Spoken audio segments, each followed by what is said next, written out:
So my opinion on the Stihl MSA300C with the AP500S battery, I let the battery charge up to about 80%, and then I took it out because I want to test it out. I didn't feel like waiting to 100, but you know, fairly up there. So I cut maybe 4 or 5 of those really thick stumps like that, and then I cut up maybe 3 or 4 smaller ones, 18-inch sections. Went fairly well, cut a lot of it, no issues, didn't bog down at all. Then I tried kind of cutting this piece off over here. I don't know if you can see that big slit. I was going to cut that part off right there so it'd make it easier to split this chunk.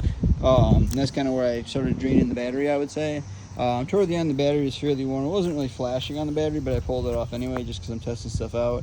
I would say maybe I got on the 80%, maybe 15 minutes of runtime, somewhere around that. That was on max. It was not on eco mode. That was on the 3. I probably could have cut it down to eco or 2 and got a lot better battery on it.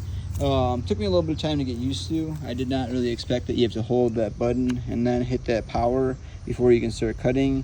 If you don't and you just hit the power button and try to go, it's not going to do anything. So, but yeah, overall I like the machine. I mean, for about $2,000, I don't know if I could say it's worth it. But you know, if you bought a gasoline one, let's say a nice one costed you around $1,000 for something similar, and then you bought all the fuel over a couple of years, probably would be somewhere around the same price. But I would recommend, if you buy this saw, to get at least 4 batteries, unless you don't really plan to cut trees with it. If you just plan to cut you know, stuff here and there around the house, 2 batteries should do it. 1, I don't know if that'd work for you. Again, this is kind of like off 1 battery at 80%. I'm sure if it were 100, I would have cut more wood, but no complaints.